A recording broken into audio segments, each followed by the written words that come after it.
Scott from Digital Fish with content that catches. I had a plan to get into some snapper action on the Hibiscus Coast.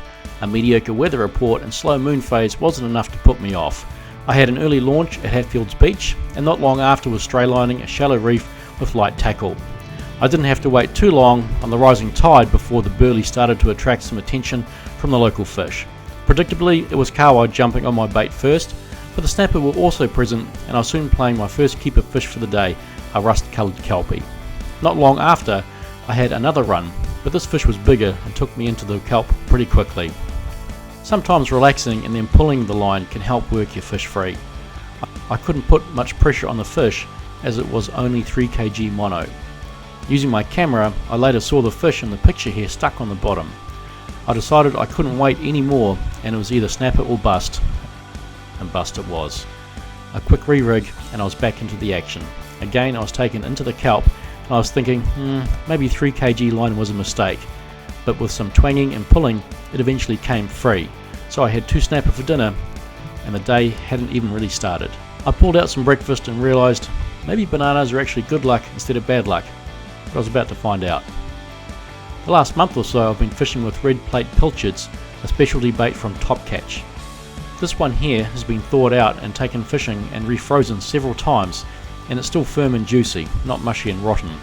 When cutting up pillies you can cut into cubes, but I prefer to cut on an angle to reveal more juice and oil. These guys don't break up so much and work pretty well. Another tip, when I put holes in the berley bag, puncturing the top section and shaking gives a more controlled release. And if you don't use the whole 5 kg berley bomb, you can put it in a bag without too much mess and reuse it again later. The rod took off and I had a strong fast run, but then it stopped and 5 seconds later a shag popped up with something in its mouth. I wasn't sure if I'd had a run from a big fish or it was the shag. Then I rebaited with a pilchard and this time the big run and nodding rod was unmistakable. I knew I had a good fish on. It screamed down the reef and briefly got its head into the weed, but I put on as much pressure as I dared and got its head back up. It was scrapping hard trying to pull the line into the foul, and a couple of times I expected the line to part, but it all held together. You have to be so patient and carefully pay attention to gently playing the fish without jerking movements or sudden pressure when using light line.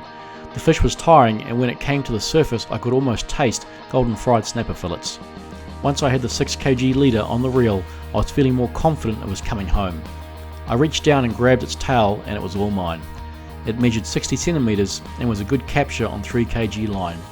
It went slow after that, so I headed up the coast to try some soft baiting over the kelp beds close to shore.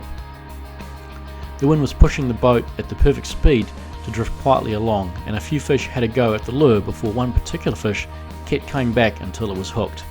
It was a nice 40 centimeter fish that really liked my gulp nuclear chicken.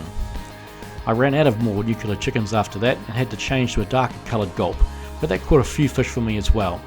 I think the overcast day encouraged the snapper to forage in the shallows where I was fishing. With 6 fish in the bag and the weather predicted to worsen, I pulled the cord on the Yamaha and cruised home. Too wet to fly the drone today, but some good action in front of the camera. Scott from Digital Fish with content that catches.